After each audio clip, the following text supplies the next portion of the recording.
Listo, entonces comenzamos.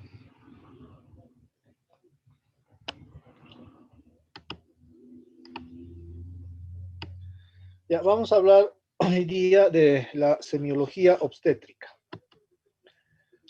La semiología obstétrica no va a tener mucha diferencia de la historia clínica o la semiología que ustedes han adquirido en sus conocimientos de tercero. Pero vamos a hacer hincapié en la semiología de aquellos puntos obstétricos que radican de importancia para nuestro estudio.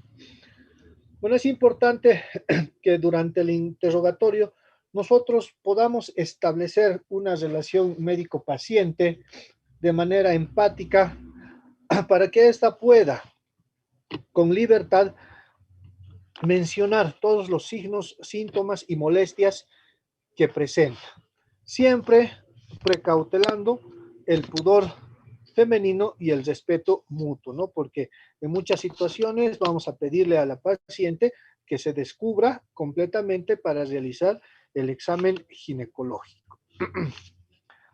Una de las características dentro del interrogatorio son los antecedentes socioeconómicos.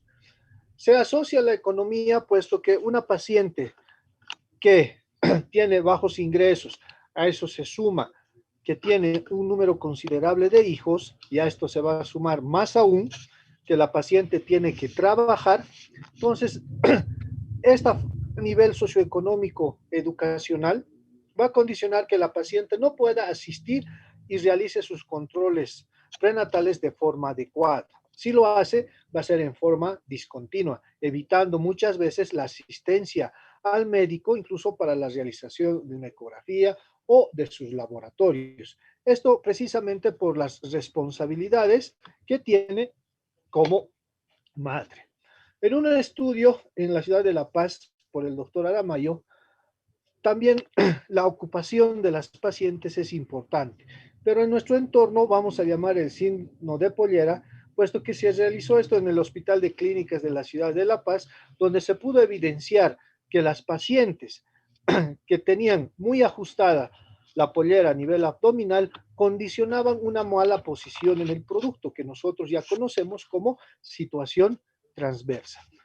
Este estudio se contrarrestó con otros países como Argentina, Chile y Brasil, donde aquellas pacientes que presentaban una mayor incidencia de situación transversa en su producto eran aquellas que se encontraban por muchas horas sentadas, como las costureras o las lavanderas. Entonces, muy importante los antecedentes socioeconómicos.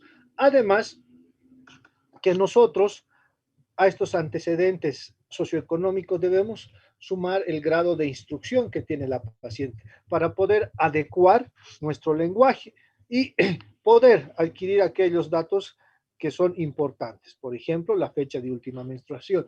Muchas pacientes que llegan de provincia no nos van a entender fecha de última menstruación o no tienen una agenda en su calendario de cuándo ha sido el último periodo, pero podemos relacionar, ¿no? Por las estaciones del año o por la época de la cosecha, de la siembra, y de esta forma obtener este dato y tener una idea adecuada de la edad gestacional que tiene esa paciente. En cuanto a la edad materna adecuada para poder gestar y tener hijos está comprendido entre los 19 a 29 años. Estos van a tener sus extremos, puesto que consideramos a una paciente, la llamamos primigesta precoz, cuando tiene igual o menos de 15 años. Esto significa alto riesgo obstétrico, puesto que el embarazo y el parto pueden sorprender a la adolescente en plena etapa de su desarrollo anatómico y fisiológico, ¿no? Puede condicionar una desproporción cefalopélvica, que el producto sea más grande para la pelvis y sea una indicación de cesárea. Entonces, igual o menos de 15 años consideramos primigesta precoz. El otro extremo, que es la primigesta tardía, o también denominada atempata, es aquella paciente que se embaraza por encima de los 35 años. Entonces, su primer embarazo va a ser a los 35 años. Aquí los factores de riesgo van a radicar, uno, en que las articulaciones van a perder la amplitud y la movilidad necesaria y de esta forma van a disminuir la apertura del canal del parto. También es considerada esta paciente atempata de alto riesgo porque las partes blandas, la vagina, el periné, la vulva, van a perder su capacidad de elasticidad y tampoco van a permitir una adecuada amplitud del pasaje del producto durante el parto. Así también el útero va a perder su capacidad contráctil y retráctil, de manera que durante el parto ese útero no va a tener la fuerza para contraerse y empujar y expulsar al feto. Y después del parto ese útero no se va a contraer, no va a haber esa retractilidad y vamos a estar frente a la presencia de sangrados postparto. Por eso, los extremos de la edad de 15 a 35 años para nuestro estudio son considerados de alto riesgo obstétrico. Primigesta añosa funcional. Consideramos a una paciente primigesta añosa funcional a aquella que tiene un periodo intergenésico prolongado, un periodo intergenésico largo. Esto quiere decir que la paciente se ha embarazado a sus 20 años y ha tenido a su hijo a sus 21 años. Luego se embaraza 12 años después, a sus 32 años. Entonces vemos un periodo intergenésico largo, prolongado. Por eso la llamamos primigesta añosa. Pero como ya ha existido el antecedente de un embarazo y un parto, entonces la denominamos funcional por el periodo intergenésico prolongado. Entonces, esa es la consideración en cuanto a las gestas. A esto vamos a sumar multigesta. ¿Y qué es la paciente multigesta? La paciente multigesta es aquella que ha tenido más de 2 o 3 embarazos, ¿no? En total 3 embarazos. Ella es multigesta. Gran multigesta es aquella que ha tenido más de 3 embarazos. Entonces tenemos primigesta, multigesta y gran multigesta. Otros datos importantes que debemos tomar en cuenta dentro de la historia clínica obstétrica es los antecedentes familiares, sobre todo aquellos referidos a la madre, a las hermanas, y dentro de ellos debemos hacer hincapié a los antecedentes familiares de la progenie materna, como son la diabetes, la hipertensión o los antecedentes de hipertensión arterial durante el embarazo. Así también antecedentes familiares de embarazos gemelares. Dentro de los antecedentes ginecológicos debemos tomar en cuenta las cirugías a nivel del tracto reproductivo. Aparte de las cesáreas, si ha sido objeto de raspados uterinos instrumentales o aspirados intrauterinos, así como también cirugías ginecológicas como miomectomías o histeroscopías, ¿no? Solo cirugías ginecológicas, porque pueden condicionarnos y representar en el momento de la finalización del embarazo, tomar la conducta de la realización de una cesárea. Ahora tenemos los antecedentes gineco-obstétricos. Bueno, los antecedentes gineco-obstétricos, o perdón, específicamente los obstétricos, ya hemos hablado de los ginecológicos. Debemos tomar en cuenta en los antecedentes todas las gestaciones anteriores. Todas aquellas gestaciones anteriores. No la gestación actual, les repito. Gestaciones anteriores, no la gestación actual. Y en ese sentido ya tenemos lo que hemos clasificado, primigesta, multigesta o gran multigesta. Esto, ¿no? La primigesta, precoz, tardía, añosa, la multigesta y la gran multigesta. Entonces, tenemos los antecedentes de las gestas anteriores. Luego tenemos los partos anteriores. ¿Cuántos partos ha tenido esa paciente? A eso hace referencia. Si la paciente no ha tenido partos, nosotros la consideramos nulípara. Si ha tenido un parto, la consideramos primípara. Si ha tenido 3 partos, la consideramos multípara. Y si ha tenido más de 3 partos, la consideramos gran multípara. ¿Por qué este dato de gran multípara? Porque nos hace prever que esa paciente corre el riesgo que después de producidose el alumbramiento, o sea, la expulsión de la placenta, ese útero no tenga la capacidad retráctil de contraerse y estemos enfrentándonos a un sangrado posparto. Por la gran cantidad de gestaciones y partos que ha tenido ese útero, entonces su miometrio se encuentra debilitado y no responde muchas veces ni a la actuación de las maniobras mecánicas ni farmacológicas. Entonces ya debo prever durante la atención del parto todo aquello para evitar un sangrado postparto. Y de esta manera encasillar a esta paciente como alto riesgo obstétrico. Entonces, acá, 2 pacientes son consideradas de mayor atención y designadas dentro del alto riesgo obstétrico, la nulípara y la gran multípara. También dentro de los antecedentes obstétricos debemos tomar en cuenta la cesárea. ¿Cuándo denominamos cesárea anterior? Denominamos cesárea anterior cuando la paciente ha tenido una gestación y esa ha terminado en cesárea.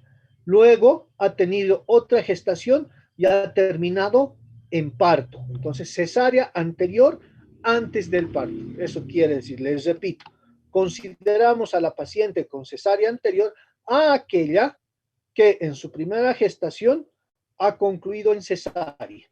Su segunda gestación ha concluido en parto, cesárea anterior. ¿Y cuando consideramos cesárea previa? Consideramos cesárea previa a aquella paciente cuya gestación anterior ha terminado en cesárea, por eso cesárea previa. ¿Y cuando consideramos cesárea iterativa? Consideramos cesárea iterativa 1 cuando la paciente ha tenido 2 embarazos y esos embarazos han concluido en cesárea. ¿Y cuando consideramos cesárea iterativa 2? Cuando esa paciente ha tenido 3 embarazos y esos 3 embarazos han concluido en cesárea.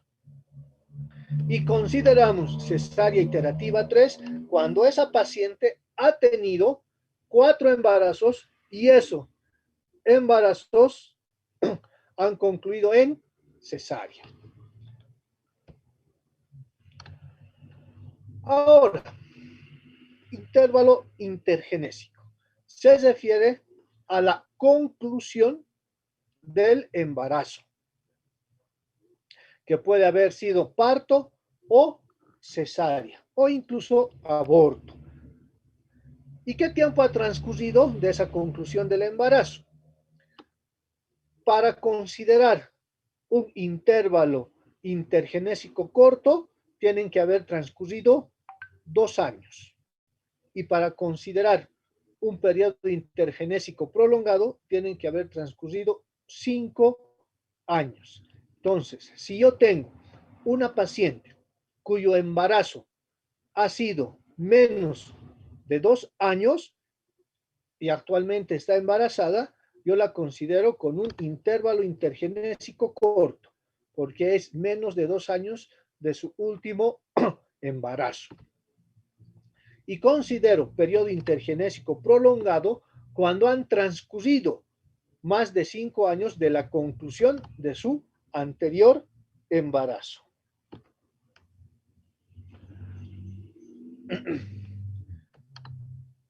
Debo tomar también en cuenta la fecha de último parto para encasillar dentro del periodo intergenésico. Y debo tomar en cuenta los antecedentes del embarazo y de la conclusión del embarazo.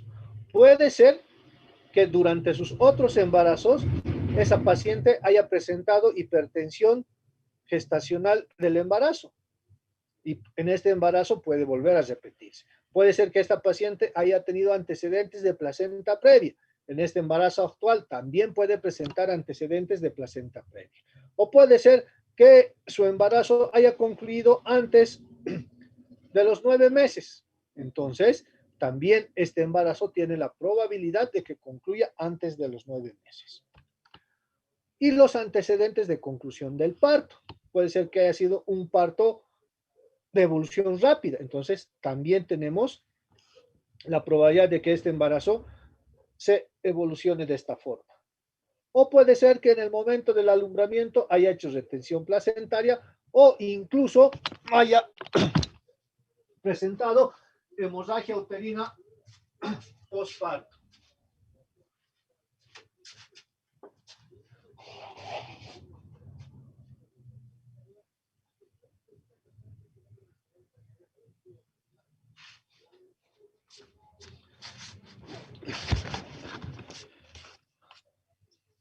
Y ahora nos vamos a los datos del embarazo actual. Debemos considerar la fecha de última menstruación o FUM, fecha de última menstruación, para otros FUR, fecha de última regla. Esta nos permite hacer un cálculo de la edad del embarazo, así como también sacar la fecha probable de parto, o sea, cuándo se va a producir el parto. Y para eso tenemos la regla de Pinar, la regla de Wall y la regla de Nagel.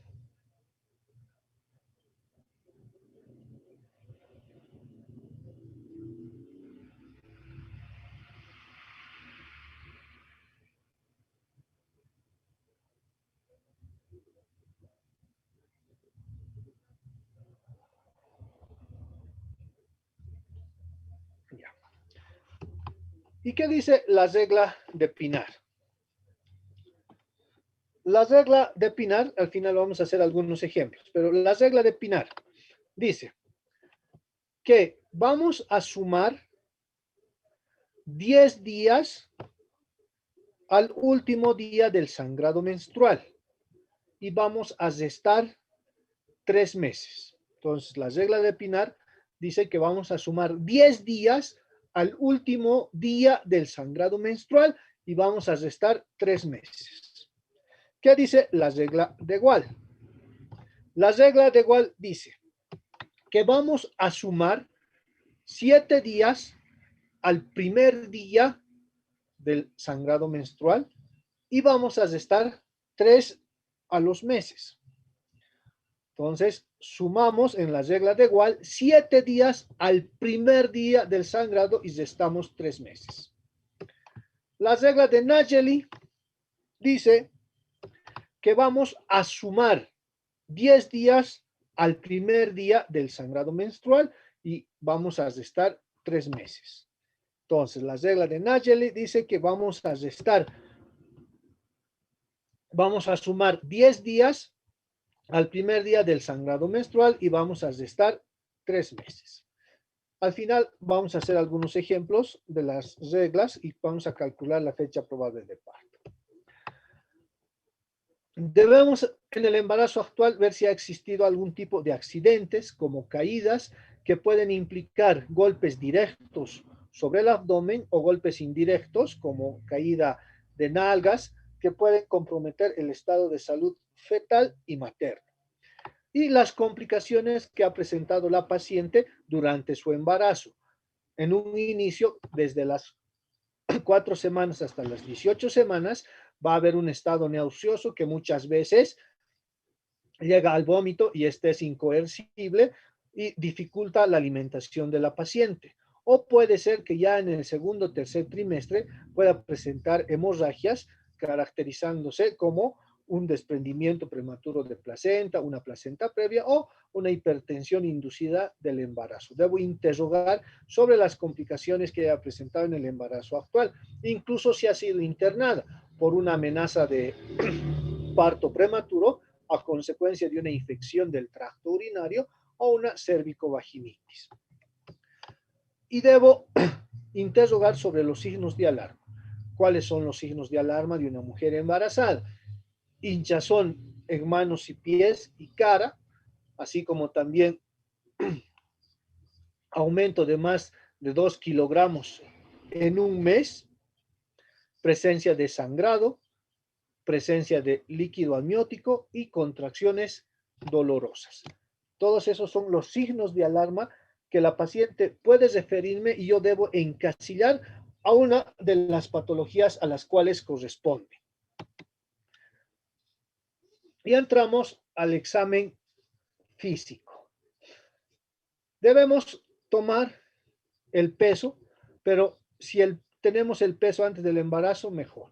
Nosotros consideramos en un estado de desnutrición crónica a una mujer embarazada que pesa igual o menor a 40 kilogramos. Debemos sacar el índice de masa corporal para encasillar a qué grado de obesidad está esta paciente y poder realizar el manejo del embarazo de mejor manera, y debemos tomar la talla. En nuestro medio, algunos dicen 1,40 o 1,45 centímetros, ya es indicación de cesárea, porque vamos a tener dificultades en cuanto a los diámetros de la pelvis y nos vamos a enfrentar a una desproporción cefalopélvica. Ya hemos hablado que se modifica la actitud, ¿no?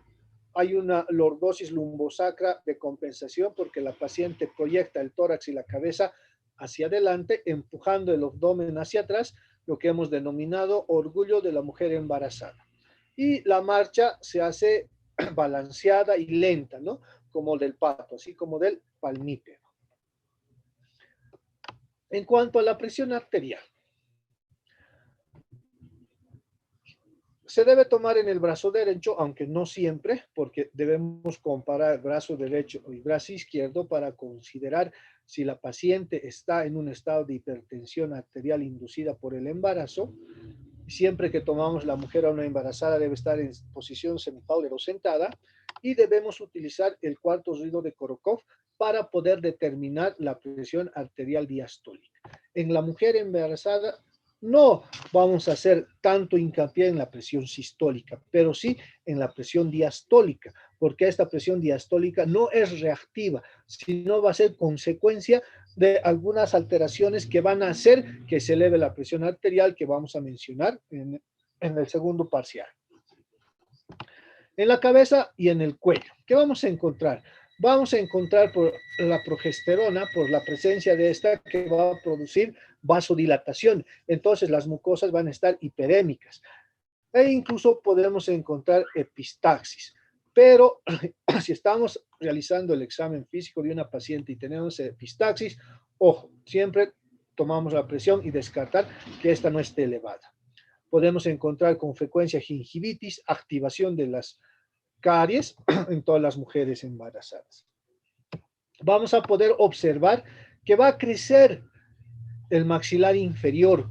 Ya esto se conoce como estado acromegaloide gravídico. Este va a crecer por depósito de los osteofitos gravídicos en su cara interna. Y ya hemos hablado de la presencia del cloasma o máscara del embarazo por aumento de la pigmentación por estímulo de la hormona melanocito estimulante, ¿no? Se presenta con mayor frecuencia en las mujeres morenas, en el lugar de las cicatrices o de las cefélides o pecas, ¿no? Las regiones son la frente, los pómulos, las alas de la nariz, el labio superior. Esto en la cabeza y el cuello.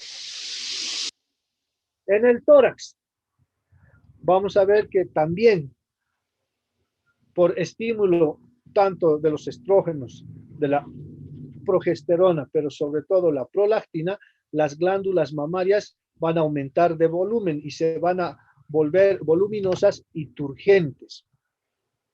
Por aumento de la melanocito estimulante, se va a acentuar todavía más la areola primaria y se va a formar la areola secundaria o de Du Bois, que va a ir a rodear toda la parte externa de la areola primaria. También se va a formar la red capilar o la red venosa de Haller en la areola primaria y secundaria.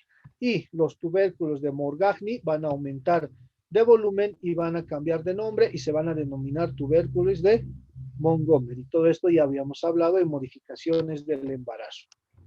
Y también podemos tener la presencia de un líquido lechoso citrino, que es el calostro, a través del pezón. En el abdomen vamos a poder apreciar la formación de estrías o vergeturis que se producen por la distensión de las fibras de las líneas de Langerhans de la piel, y podemos diferenciar: las nuevas son rosadas y las antiguas son blanco nacaradas. También la melanocito estimulante va a hacer que se forme la línea negra o línea parda, tanto en la región supraumbilical como infraumbilical, y podemos ver claramente, ¿no?, acá la presencia de las estrías nuevas de color rosado, y podemos apreciar acá, si agudizamos la vista, la presencia de estrías blanco nacaradas, ¿no? Estas estrías blanco nacaradas son consecuencias de embarazos anteriores. También mencionábamos la glándula mamaria, aumenta la pigmentación de la areola primaria, luego se forma la areola de Du Bois o areola secundaria, y podemos ver también la formación de los tubérculos de Montgomery.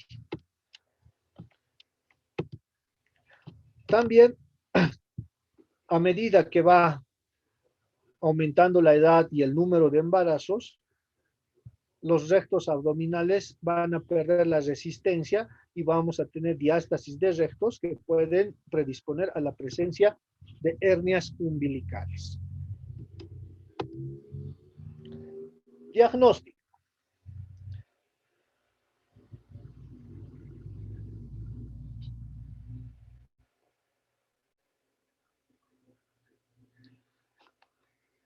El diagnóstico se va a basar en todos los datos que podamos obtener antes de las 20 semanas y después de las 20 semanas. Antes de las 20 semanas van a estar presentes todos los signos maternos que nosotros podamos recolectar con el interrogatorio y el examen físico. Y después de las 20 semanas, todos los datos que podamos encontrar a consecuencia de la presencia del feto. Y tenemos el diagnóstico de la primera mitad del embarazo.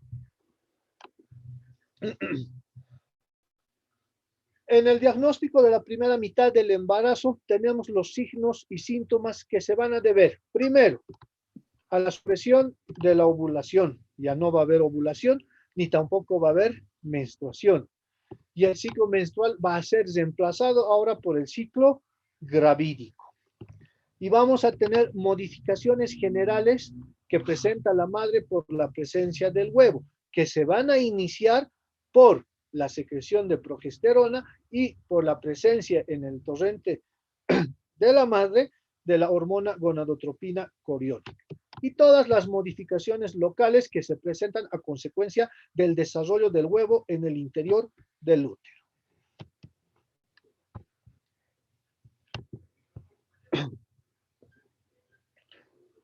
Y dentro de ellos tenemos los signos de presunción o signos generales.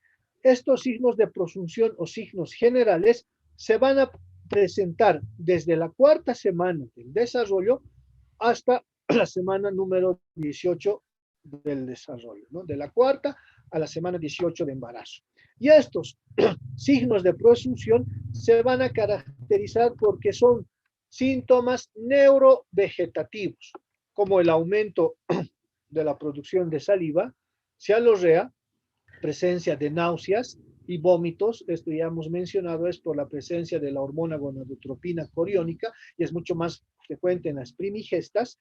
Muchas veces puede llegar a un estado de emesis gravídica donde los vómitos se tornan incoercibles y pueden condicionar anorexia. También podemos observar, si hemos estado al lado de una mujer embarazada, la aversión a ciertos olores o aversión a ciertos alimentos.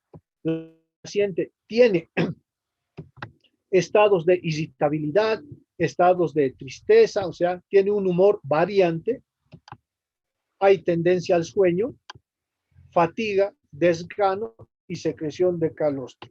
Y como hemos visto, vamos a ver los signos de pigmentación, como son la línea parda o el cloasma gravídico. Luego tenemos los signos de probabilidad o locales. Estos signos de probabilidad o locales se van a centrar estrictamente en el aparato genital y se van a hacer presentes de la 8ª a la 12ª semana del embarazo. Lo primero que tenemos es la amenorrea, o sea, no existe menstruación y tiene que existir el antecedente de actividad sexual. Bueno, algunas pacientes no nos van a decir los antecedentes de actividad sexual, pero en toda paciente en etapa reproductiva, vale decir de 15 a 40 años, yo debo pensar si tiene amenorrea en embarazo. Ahora, la amenorrea puede ser fisiológica en dos circunstancias. En la lactancia, cuando es exclusiva, y en la menopausia, tengo amenorrea fisiológica. O puede ser patológica en los casos de ciclos monofásicos que vamos a hablar posteriormente. El otro signo a tomar en cuenta es lo contrario, metrorragia, ¿no? Sangrado intermenstrual. Entonces puede ser que se trate este sangrado de una amenaza de aborto. En resumen, ante la falta de menstruación, que es la menorrea, o el sangrado intermenstrual, que es la metrorragia, yo debo sospechar si la paciente está en edad reproductiva 15 a 40 años de embarazo y solicitar inmediatamente una prueba inmunológica de embarazo en plasma o también una ecografía. Realizamos el examen del aparato genital y podemos encontrar el signo de Jacquener-Chadwick-Goldberg. ¿Y este signo en qué consiste? En la coloración violácea del vestíbulo, la vulva, la vagina y el cérvix. Y esto es por la congestión venosa, por la vasodilatación que produce la progesterona a este nivel. Podemos ver los signos uterinos de elasticidad y amplitud, porque el útero se vuelve más, o sea, más blando, más sensible, de manera que puede ser más fácil identificado por el examen ginecológico. El cuello, como podemos observar acá, es cilíndrico y cónico en la mulípara. Y el orificio cervical externo es puntiforme. El orificio cervical externo, ya hemos mencionado también, en la multípara adopta la forma de una H alargada.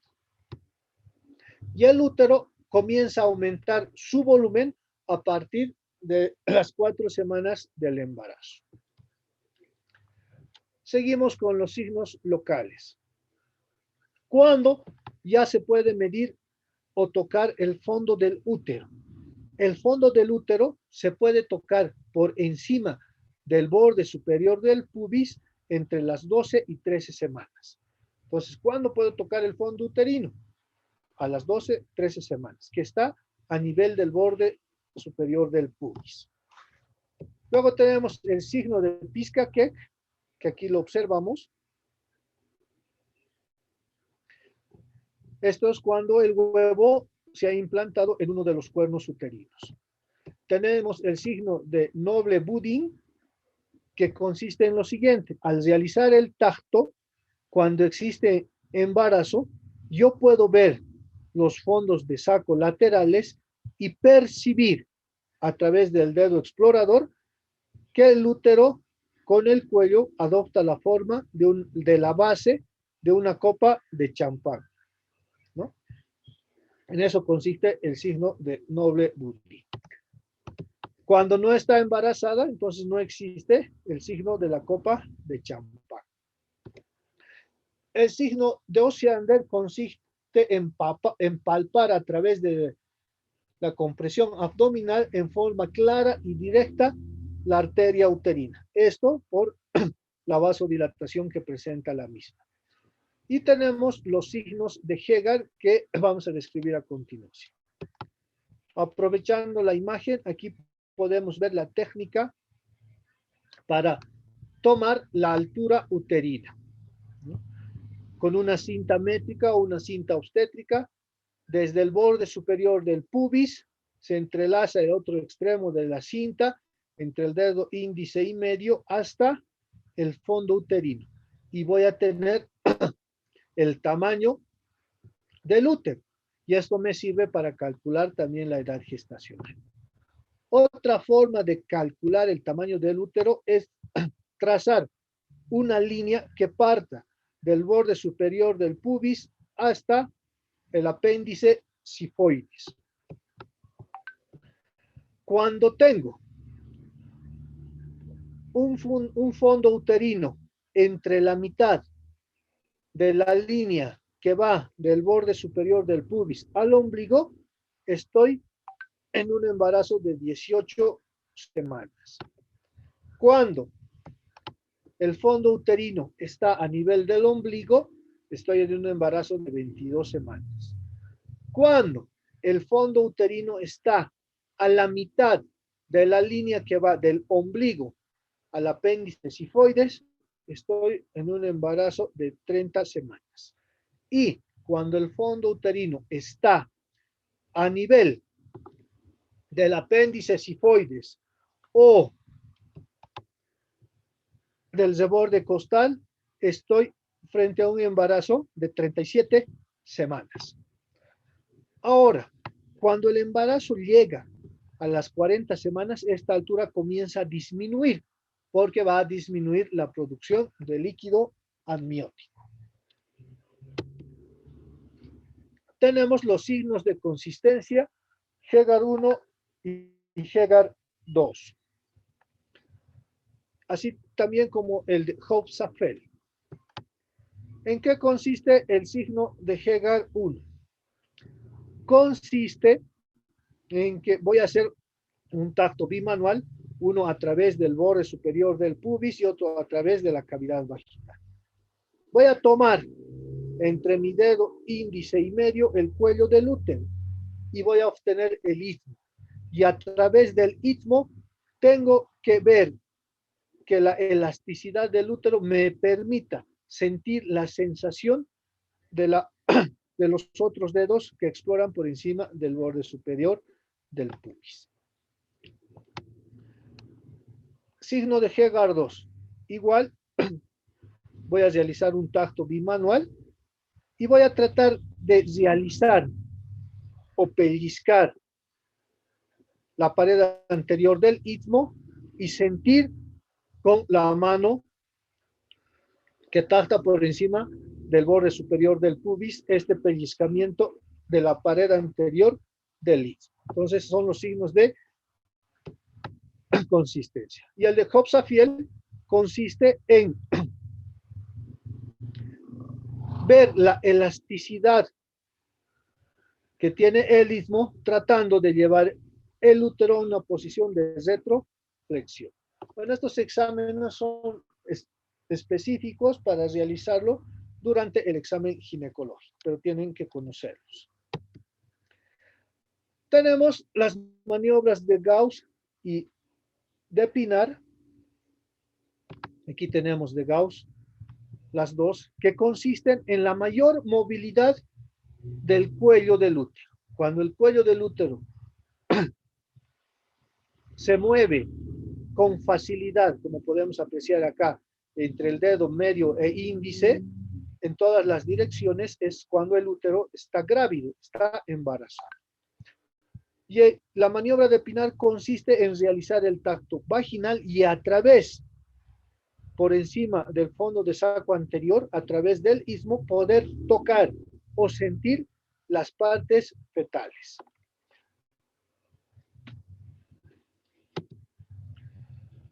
Métodos auxiliares de diagnóstico. Bueno, estos van a consistir en la detección, ya sea en orina o en sangre, la presencia de la hormona gonadotropina. Se puede detectar 45 a 60 días en orina después de la fecundación. Aproximadamente 8 a 11 semanas de retraso postmenstrual. Pero se puede utilizar las pruebas de radioensayo o radioinmunoensayo que nos permiten detectar en el plasma materno la presencia de la fracción beta de la hormona gonadotropina coriónica, incluso 9 días después de la fecundación. Entonces, más específico que una prueba de orina en sangre, en orina, es la detección de la fracción beta en sangre. Y esta no se equivoca, porque el único lugar donde se produce la hormona trofoblasto y donde se produce el sincicio trofoblasto, en el trofoblasto del embrión.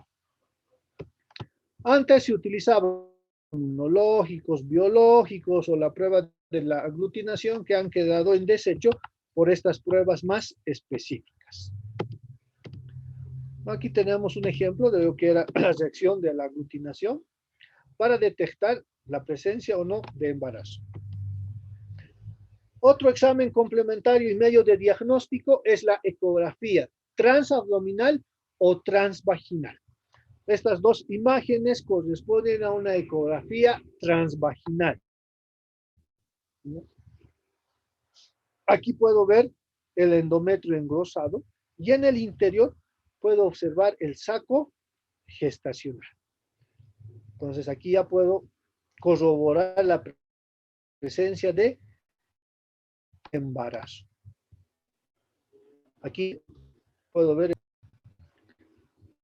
utilizar una ecografía 3D, donde todavía es más específico. Veo el saco gestacional y aquí puedo ver incluso el saco vitelino, el saco amniótico y el pedículo de fijación. ¿No? Más entonces la ecografía transvaginal. Entonces, la ecografía es el medio de diagnóstico para ver la edad del embarazo. Uno. Segundo, me permite ver si es un embarazo gemelar, como acá, o es un embarazo único. Además, me permite ver el latido fetal, si ese feto está vivo, o perdón, si ese embrión está vivo o está muerto.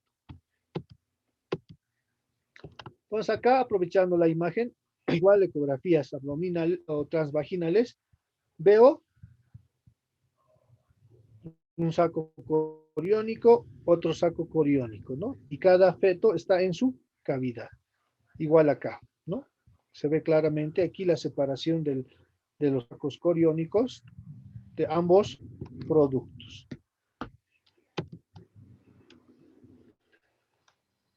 Y tengo el diagnóstico de la segunda mitad. Perdón, ¿alguna pregunta hasta acá?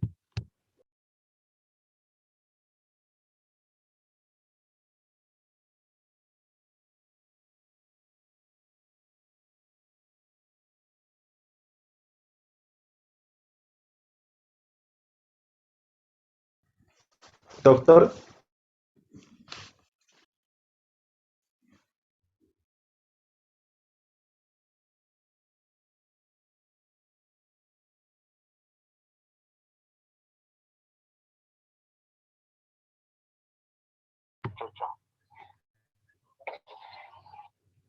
No hay preguntas, ¿no? Entonces continuamos.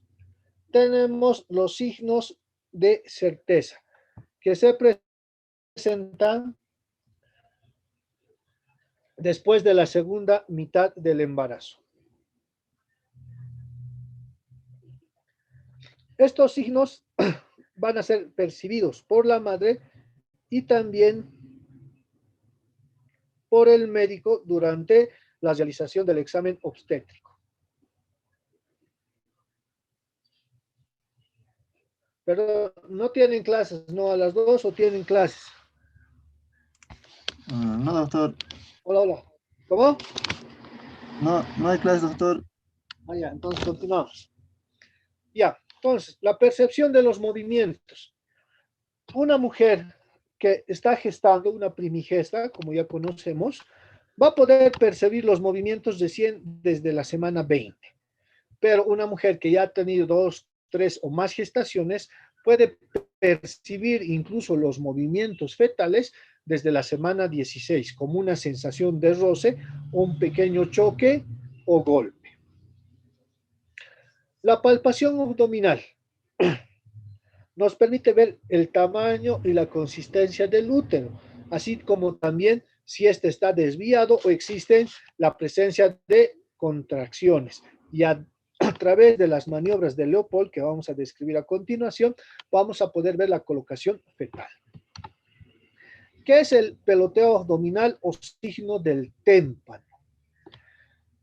El signo del témpano es una maniobra unimanual o bimanual que se realiza a partir de la semana 22 y en la región periumbilical. Consiste en empujar la cabeza fetal hacia abajo y vamos a ver que este va a subir inmediatamente, semejando un cubo de hielo. El producto está dentro del líquido. Hagamos que es el hielo y el agua que está dentro del líquido amniótico. Empujamos la cabeza y vuelve a salir, vuelve a flotar. Igual que un cubo de hielo, empujamos el cubo de hielo en un vaso de agua, igual vuelve a salir. Por eso se conoce como signo del témpano. Entonces, puedo realizar el peloteo de la cabeza fetal y aseverar que esa paciente está embarazada, ¿no? Si no levanto la mano, voy a volver a sentir el regreso de el signo del témpano de la cabeza fetal. La percepción de las partes fetales se realiza con mayor claridad a partir de la semana 26. Y el polo cefálico se caracteriza por ser duro, liso e irreductible, ¿no? Así como una cabeza siempre, como nosotros tocamos, nuestra cabeza es dura, lisa y es irreductible. El polo pelviano del feto es más voluminoso, es blando y es reductible, no se deja deprimir. Eso quiero decir con reductible. El dorso o la espalda, este es convexo y liso. Y en el lado contrario están los miembros fetales, que son pequeñas prominencias que entran y salen, ¿no? Aquí están las manos y los pies. Todo esto me va a permitir realizar el diagnóstico de ubicación fetal en función a la actitud, que ya conocemos que es actitud, y en función a la presentación, igual ya conocemos que es presentación. Para ver la colocación fetal, realizamos las maniobras de Leopold, ¿no? Que son 4 maniobras, como vemos acá, y pasamos a describir.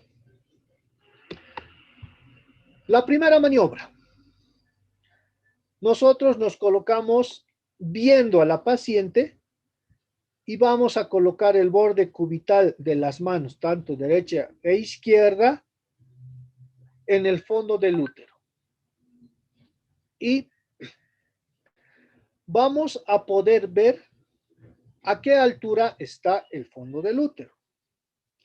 Y también vamos a poder apreciar qué polo está en el fondo del útero, si está el polo pelviano, como en este caso, o está el polo cefálico. En este caso vemos el polo pelviano y hemos dicho que es grande, es voluminoso, es blando y es reductible. Entonces, la primera maniobra me sirve para ver dónde está el fondo uterino y qué polo del feto está en el fondo uterino. Segunda maniobra. Seguimos de frente a la paciente y trasladamos las manos lateralmente, ¿no? La derecha y la izquierda. Y realizamos aquí un anexo a esta segunda maniobra, que es la maniobra de budín, que consiste en empujar, ya sea primero la mano derecha, para que la mano izquierda pueda explorar si se encuentran las partes fetales o el dorso fetal en este hemiútero. Y las partes fetales son obtusas, ¿no? Entran y salen. Luego cambiamos la maniobra de budín y hacemos presión con la mano izquierda y deslizamos la mano derecha y podemos apreciar que el dorso es liso y convexo. Entonces sabemos que el dorso ahora está en la hemipelvis izquierda. Pues la segunda maniobra me sirve para ver qué dorso tiene el feto. Y en este caso tenemos un dorso derecho. Y ya sabemos que es dorso. La tercera maniobra. La tercera maniobra consiste, también continuamos de frente a la paciente, y es unimanual. Consiste en abarcar un campo entre el pulgar y el dedo índice y medio. Y tratar de abarcar el polo, en este caso el polo cefálico. Y lo movemos de izquierda a derecha. Y vemos que el polo cefálico es duro, liso y no se reduce. Entonces, tercera maniobra, me sirve para ver qué polo está a nivel del estrecho superior. Y de esta forma, sentar el diagnóstico de presentación. En este caso, presentación cefálica. La cuarta maniobra, ahora sí nos colocamos en una vista contraria a la paciente, o sea, le damos la espalda y tomamos ambos lados del útero con las manos y vamos deslizando paulatinamente hasta el borde superior del pubis. Si es que no nos permite el polo que unamos las manos, quiere decir que ya está encajada y ya se va a producir el trabajo de parto. Entonces, la cuarta maniobra me sirve para ver el grado de encaje de la presentación. Si tienen alguna pregunta en cuanto a estas maniobras. Eso van a hacer toda su vida, chiquitos. Así que tienen que saber. Ya, continuamos. Las maniobras de Pinar son similares a las maniobras de Leopold con algunas modificaciones. La maniobra o la primera maniobra en su modo A es de espaldas a la paciente y me permite ver el dorso, ¿no? Comparar el dorso del feto, dorso derecho, dorso izquierdo. La primera maniobra en su modalidad B es de frente a la paciente y me sirve para corroborar el dorso del paciente, ¿no? Para corroborar lo que he hecho en la primera maniobra. La segunda maniobra de Pinar en su modalidad A me va a permitir ver el fondo uterino, en este caso pelviano. Y en su modalidad B, el fondo también, que en este caso es cefálico, ¿no? La tercera maniobra se parece a la tercera maniobra del Leopold. La cuarta maniobra también, que es el grado de encaje. Y la quinta maniobra, esta me permite hacer una diferencia entre el polo que ocupa el estrecho superior y el dorso del producto. Esto me va a permitir ubicar de mejor manera el foco del latido fetal, del latido del corazón del feto. Entonces, generalmente se encuentra entre el dedo índice y medio de ambas manos. Acá se encuentra el latido fetal. Para eso me permite realizar la cuarta maniobra. Y tenemos el diagnóstico de las presentaciones cefálicas, ¿no? La más común hemos dicho que es la de vértice, cuyo punto de referencia es el occipital y punto diagnóstico la fontanela posterior o lambdoidea. Y la variedad de posición que ya hemos también mencionado en móvil fetal, pero también podemos ver a través de la palpación abdominal, como en este caso. Si palpo con mayor claridad la espalda, el dorso, feto, quiere decir que está en variedad anterior. Pero si palparía con mayor claridad los miembros del feto, entonces estaría frente a una variedad posterior. Repitiéndoles, si palpo mejor el dorso, voy a estar frente a una variedad anterior. Si palpo mejor los miembros fetales, voy a estar frente a una variedad posterior.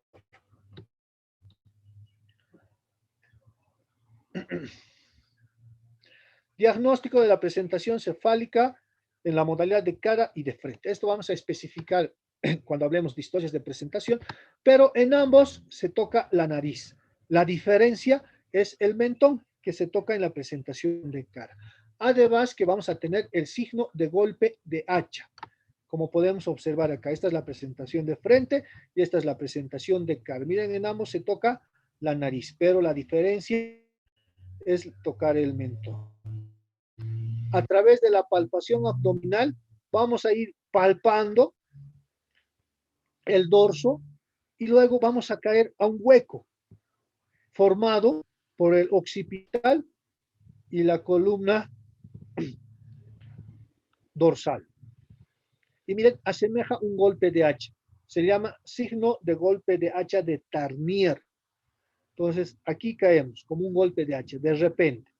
Entonces, si yo tengo esto, ya, presentación de cara o presentación de frente. Pero es mucho más pronunciado en la presentación de cara. Pero en los dos encuentro el golpe de hacha de Tarnier.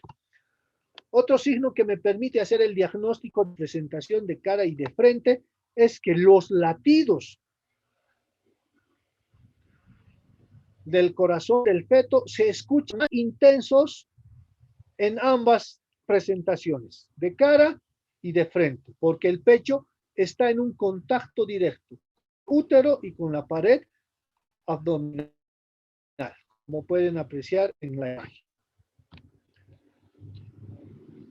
En la presentación de Bregman, que es esta la neutra, ni flexionada ni deflexionada, voy a caer al sincipucio, a la cima de la cabeza, a la mitad de la sutura sagital, ¿no? Y luego tengo las presentaciones pelvianas, que también ya hemos hablado, ¿no? Presentación pelviana completa, que es aquella donde los miembros inferiores mantienen la actitud fisiológica de flexión, y la presentación pelviana incompleta, donde los muslos pueden estar flexionados sobre el abdomen, pero los pies están extendidos sobre el tórax a manera de férulas. Y ahí hay dos variantes, la presentación pelviana incompleta de rodillas y la presentación pelviana incompleta de pies. Y por supuesto, ya hemos hablado de la situación transversa y la situación oblicua. Ahora, ¿dónde escucho yo en una presentación pelviana el latido? En una presentación pelviana, el latido, ojo, va a estar siempre por encima del ombligo. En una presentación pelviana, el latido fetal está siempre por encima del ombligo. Y se corrobora por el tacto, ¿no? Voy a realizar el tacto y voy a tocar los miembros inferiores del feto, incluso puedo percibir los genitales. En una situación transversa, ¿dónde escucho el latido? Voy a escuchar en un radio periumbilical, como estoy trazando en la imagen. Ahí voy a escuchar el latido fetal en una situación transversa. Y ya hemos dicho, punto diagnóstico, el acrónimo. Punto guía, la axila. Y así voy a tener las variedades de posición. Aquí la cabeza está en mi pelvis izquierda, entonces voy a tener una acromio ilíaca izquierda dorso anterior, porque está en relación la espalda del feto con la pared abdominal de la madre. En algunas situaciones puedo tener dorso superior o dorso inferior. Esto también ya hemos hablado en móvil fetal. Auscultación. La auscultación. Primero, escuchando el latido fetal, voy a sentar el diagnóstico. Y una vez sentado el diagnóstico de embarazo, puedo ver si se trata de una gestación simple o múltiple. Pero tiene que haber una diferencia de más o menos 15 latidos entre un producto y el otro producto. Además que escuchar el latido me permite ver que la vitalidad fetal, o sea, decir que ese feto está vivo y de esta forma corroborar el diagnóstico. También el escuchar el latido fetal me permite ver el transcurrir del trabajo de parto, puesto que el latido fetal tiene que ser de 120 a 160 latidos por minuto. Un parámetro inferior, 120. Parámetro superior, 160. Aunque algunos autores dicen 110 latidos por minuto. Por debajo de aquello voy a considerar bradicardia fetal. Por encima de 160, taquicardia fetal. ¿Y cómo puedo percibir yo el latido fetal? Perdón, me olvidaba. Por encima de 160, bradicardia fetal igual a sufrimiento fetal agudo. Por debajo de 110, 120, según el autor que ustedes quieran leer, bradicardia fetal, signo de sufrimiento fetal agudo. Tengo dos maniobras, ¿no? Tengo el estetoscopio de Pinar, que es un cono captor alargado hueco de 20 centímetros, con un disco en su extremo superior, con un orificio en el centro, que me permite percibir los latidos del feto. Y el Doppler, que es un aparato electrónico que me permite ver el latido cardíaco fetal. ¿Desde qué semana se puede percibir? Esta aproximadamente desde la semana 16 y esta desde la semana 10, dependiendo también de del aparato electrónico que tenemos a mano. Entonces, tenemos el Doppler fetal, que es para los inútiles, y el Pinar, ¿no? Que es para los obstetras. ¿Cómo diferencio el latido de la arteria uterina con el latido fetal? De entrada, ya sé que el latido fetal está más acelerado. Término inferior, 110 latidos por minuto. Y una persona no puede tener normalmente 110 latidos por minuto. Pero puede ser que el latido fetal esté en 80 y este feto esté sufriendo. Entonces, debo tomar con la otra mano el pulso radial. Mientras escucho y percibo, escucho el latido fetal y percibo el pulso radial, puedo hacer la disquisición entre ambos latidos y ver de cuánto por minuto realmente está latiendo el corazón del feto.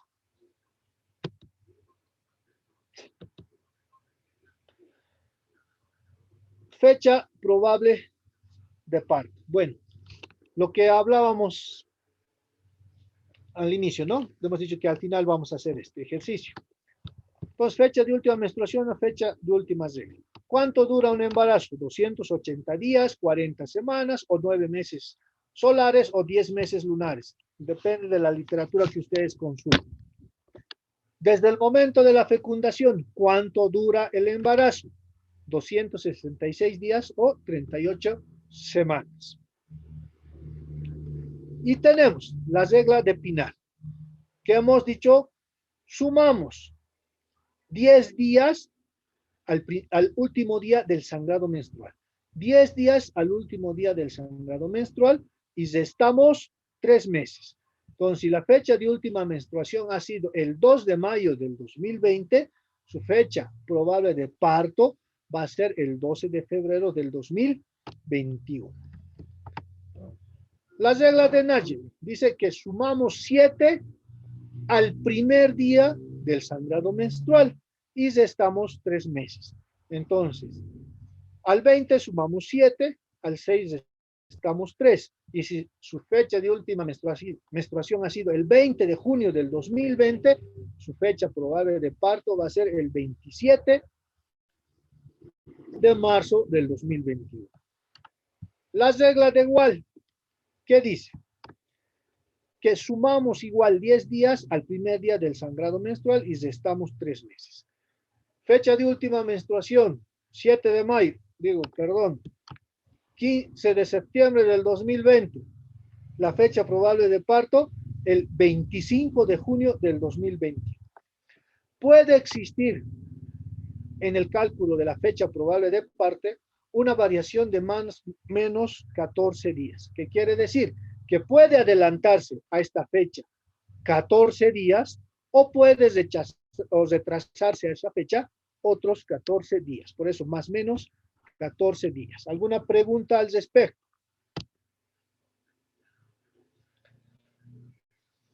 Bueno, está claro. También puede suceder que la paciente no se acuerde en forma exacta la fecha de última menstruación y no podamos realizar estas reglas, pero podemos medir la altura uterina. O la paciente está dando de lactar, no ha visto su menstruación y ha quedado embarazada. Entonces, echamos mano de la medición de la altura uterina, que como hemos visto, es esta técnica. Perdón que vuelva atrás.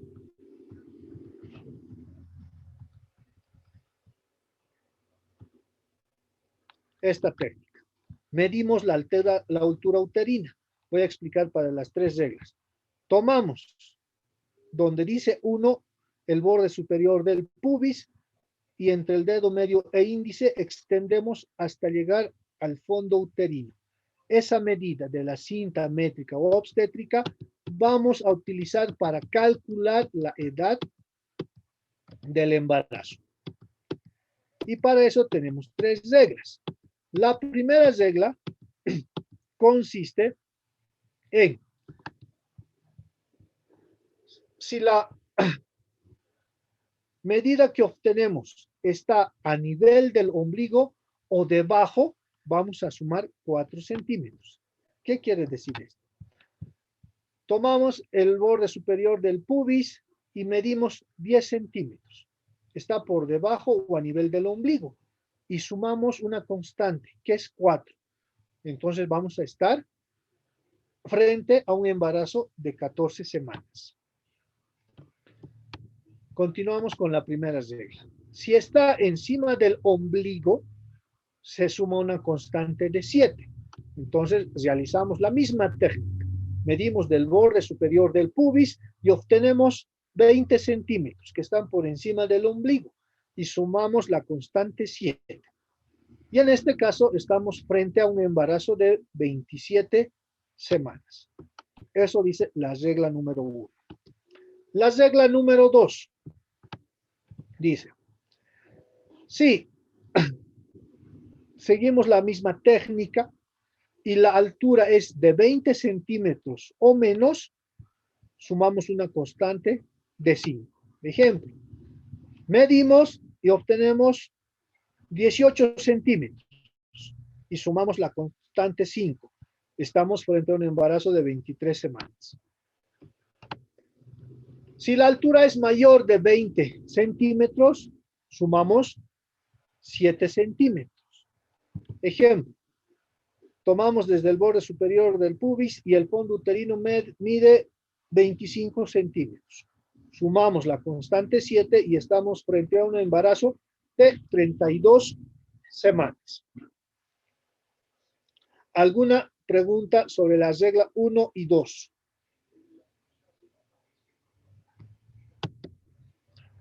Tenemos la regla número 3, que es la regla de McDonald. Es la misma técnica, solo que al número obtenido por la medición de la cinta métrica, vamos a multiplicar por 8 y vamos a dividir entre 7. Ejemplo, si la altura obtenida ha sido de 22 centímetros, multiplicamos por 8 y dividimos entre 7. Y vamos a estar frente a un embarazo de 25.1 semanas. Entonces, no se olviden, la regla número 3 de McDonald dice que a la altura obtenida multiplicamos 8 y dividimos 7. Y ese resultado son las semanas de embarazo. ¿Cómo calculamos el peso fetal? Según la regla de Johnson. Y también consiste en medir la altura uterina con la misma técnica que hemos mencionado.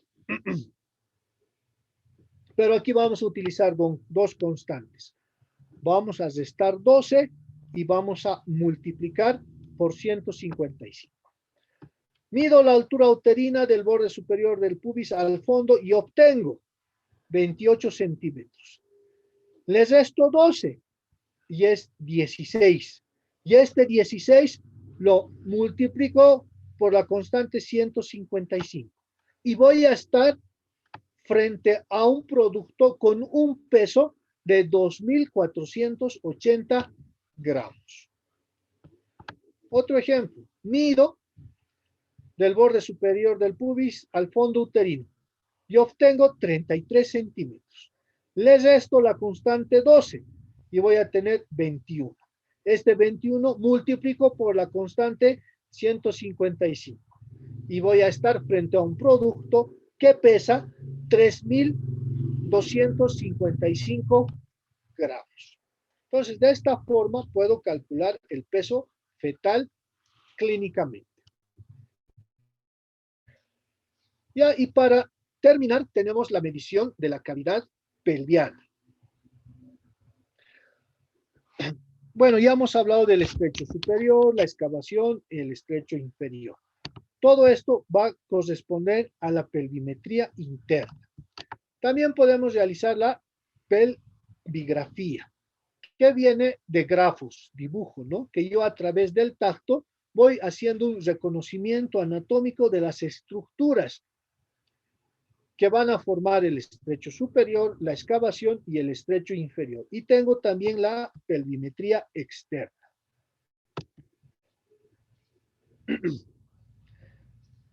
En el estrecho superior,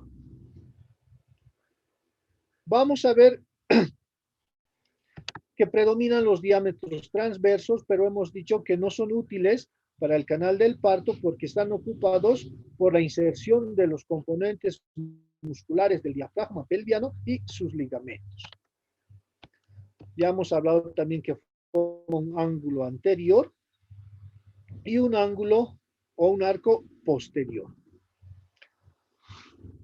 Del estrecho superior vamos a tomar en cuenta, hemos dicho, el oblicuo izquierdo, que parte de la eminencia ilopectínea hacia la articulación sacroiliaca derecha.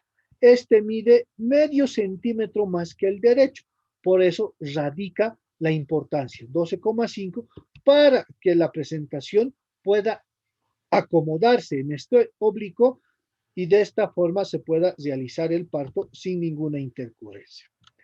En la excavación, ¿cuál es el diámetro que nos interesa? Hemos dicho que todos miden 12 centímetros, con excepción del promonto subpubiano. Este nos interesa ahora para el examen obstétrico. Este, que va del borde inferior del pubis hacia la mitad del promontorio. Mide 12 centímetros.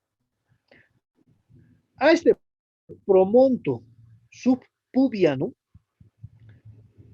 tengo que restarle 1,5 centímetros para obtener el conjugado obstétrico o el conjugado vera o el conjugado diagonal o el conjugado de angustia que hemos visto en móvil fetal. Entonces, si tengo 12 menos 1,5, voy a tener 10,5. Pelvis viable. Pero si tengo 10,5 y les resto 1,5, voy a tener 8,5. Pelvis límite. Y si tengo 10, voy a tener 8 centímetros y voy a estar frente a una pelvis estrecha, indicación de cesárea.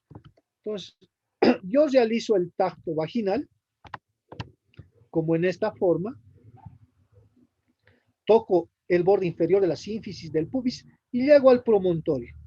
Y lo mido en una cinta métrica o una regla y cuánto he obtenido. ¿Qué tengo que realizar? Restar 1,5 para sacar el conjugado obstétrico y ver si estoy frente a una pelvis viable por encima de 8,5 o si estoy frente a una pelvis límite cuando es 8,5 o estoy frente a una pelvis estrecha menor a 8,5 centímetros. Del estrecho inferior, que también lo conocemos, podemos sacar las reglas de Thompson, que dice que la suma del biisquiático, que mide 11 centímetros, con el diámetro sagital posterior, que es el que va de la intersección de la mitad del diámetro biisquiático hacia la punta del coxis, tiene que ser más de 15 centímetros. Si es menos de 15 centímetros, pelvis estrecha. Si es 15 centímetros, pelvis límite. Si es mayor de 15 centímetros, pelvis viable. También externamente puedo ver el ángulo subpúbico. Voy a colocar mis dedos pulgares a nivel de las tuberosidades isquiáticas y voy a ir abriendo los ángulos y comparando la apertura del ángulo subpúbico. Este me permite ver el diámetro del estrecho inferior para catalogar si se trata o no de una pelvis estrecha. También, en forma externa, puedo tomar un pelvímetro y medir las tuberosidades isquiáticas y sacar el diámetro biisquiático, que mide 11 centímetros. Si no tengo este pelvímetro, puedo medir mi puño. ¿Y cuánto mide mi puño? Será 9 centímetros, 10, 11 centímetros. Y colocar a nivel de las tuberosidades isquiáticas. Si estas están cerradas, entonces es una pelvis estrecha porque el diámetro isquiático es menor a 11 centímetros.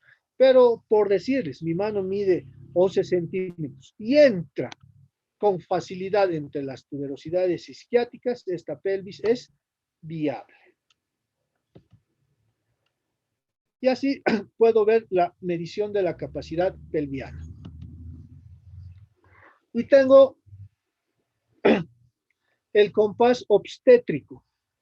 Este compás obstétrico me permite realizar la medición de la pelvis de forma externa. Entonces,